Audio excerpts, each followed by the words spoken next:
Push! Push harder! You're almost there. Push! Push harder! You're almost there!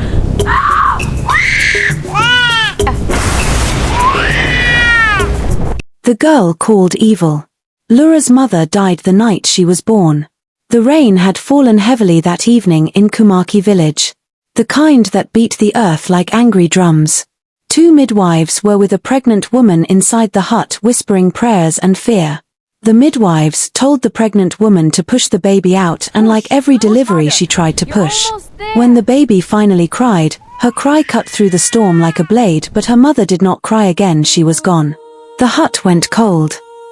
A few minutes later, her husband came into the delivery hut and the midwife handed the baby over to him. When he was told that his wife was dead, he cried like a child. His heart was broken into pieces. By morning, his people gathered to bid his wife final goodbye. It was a cold, quiet day. They wrapped Bako's wife's body in white cloth. They carried her away, and the infant who lived was left behind with a name people would later stain Lura. From that day, people said it in low voices. That child came with death. She took her mother's life to enter this world. I pity her father. Lura's father, Bako, became both a father and a mother to her. He farmed in the mornings, cooked in the evenings, and sang her to sleep with a cracked voice that still smelled of grief. He never allowed anyone to speak badly of her in his presence. She is not evil, he would say. She is just alive, but the villagers did not listen. As Lura grew, the whispers grew louder. When she ran to join other children by the mango tree, laughter would stop. One child would pull another's hand. Let's go, that is her. They would scatter like chickens. Sometimes, one bold child would shout, "Evil girl, you killed your mother." Lura would stand there, hands empty, eyes wet, heart filled with sadness. At night, she cried quietly so her father would not. Most times she would whisper to herself, "One day, this pain will end." Lura only knew the days were heavy. Childhood was a difficult ride for her. When Lura turned 18, Bako made a hard decision. He sent her to his mother's house, deep in another village where hills touched the sky and herbs grew wild. Her grandmother, Mema Bako, was known as a healer. People came from far places to see her. She was called the greatest healer ever liveth. Mema Bako did not look at Lura with fear, she looked at her like she had been waiting. Since Lura was born, she hadn't set her eyes on her. "So this is the child, they grow so fast," she said softly. Lura followed her grandmother everywhere, into forests, into huts of sick people, into nights filled with prayers. She watched leaves become medicine. She watched pain leave bodies. "You must listen," Mama Bako would say, "healing starts with listening." For the first time, Lura felt useful, wanted. Lura enjoyed her stay in her grandma's home. They did everything together. She felt like she had been with her all her life. At least nobody called her names. 5 years into Lura living with her grandmum, Mama Bako fell sick. She grew older and weaker. On her sick bed, she called Lura to her mat. She gave her a healing bead. It glowed softly, like moonlight trapped in glass.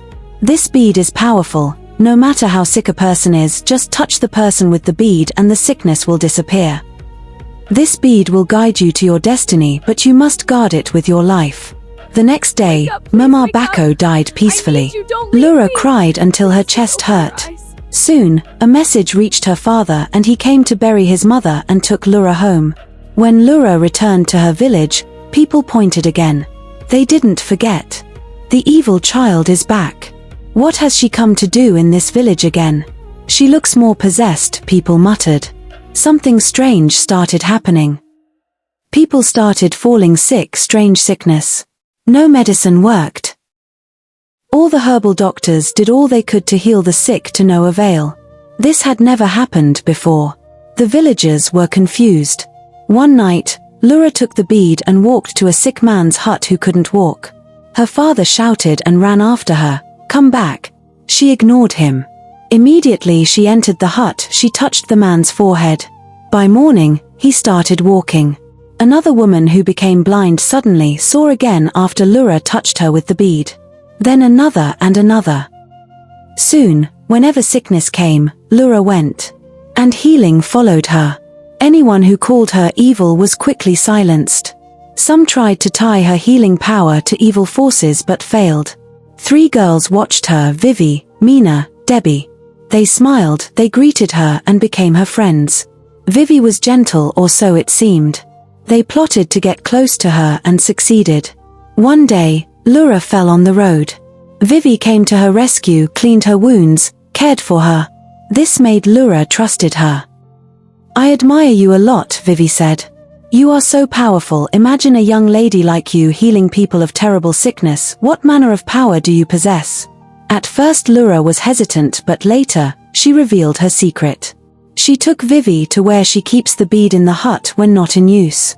"This bead," Lura said, "is my grandmother's blessing. It is the secret behind my healing power. No matter how sick you are, once I touch you with it, you must be whole again. You must not tell anyone," she warned. Vivi nodded. That same day, Vivi disclosed Lura's secret to her friends. "We must get that bead as soon as possible," Debbie muttered. One afternoon, Vivi and the others came visiting. Lura was having a good time with them. Vivi excused herself to use the toilet. She got to where Lura kept the bead and took it.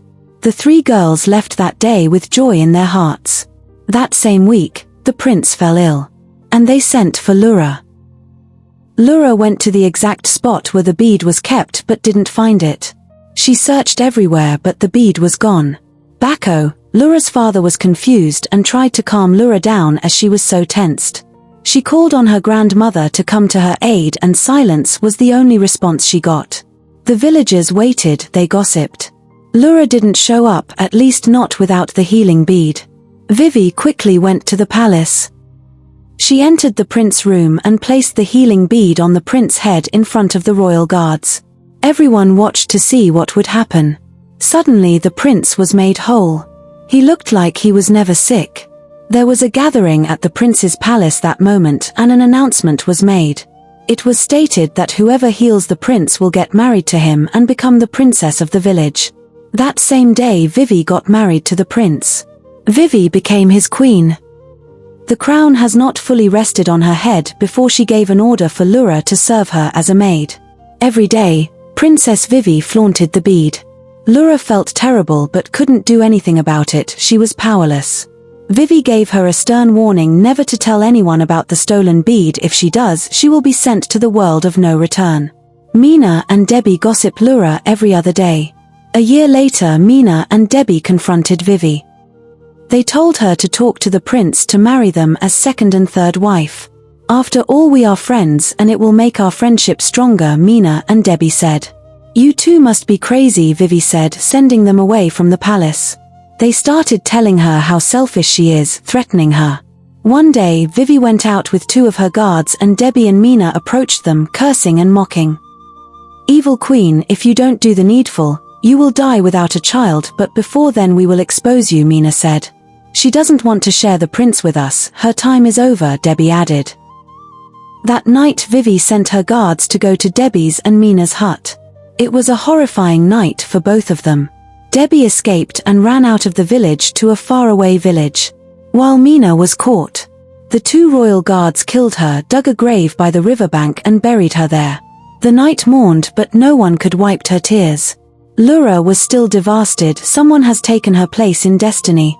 She called herself foolish for ruining her life with her own hands.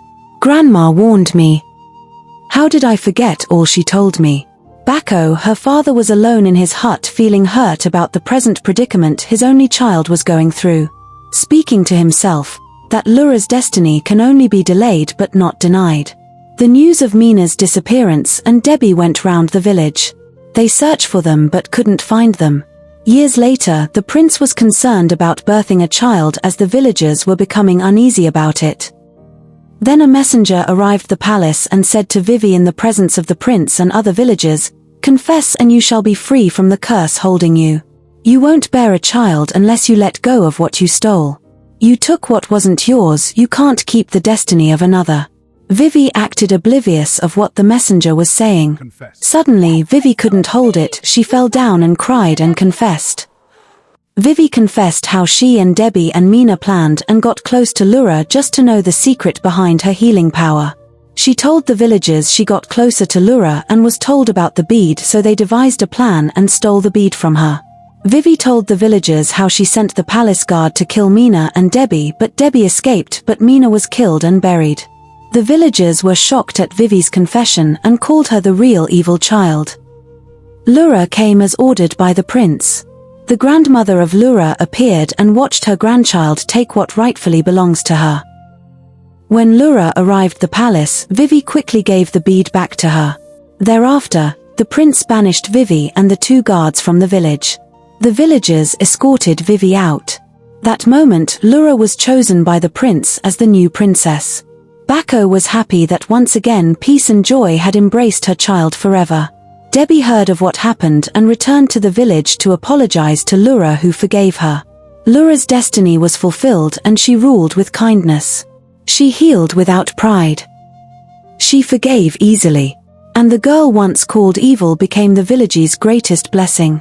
This is the end of this beautiful story, carefully written for you all to enjoy. My amazing genius family, thank you for watching. Don't forget to drop comments, like and share this story. Also, subscribe for more stories that feel like movies only on Jenny the Genius Stories. God bless you.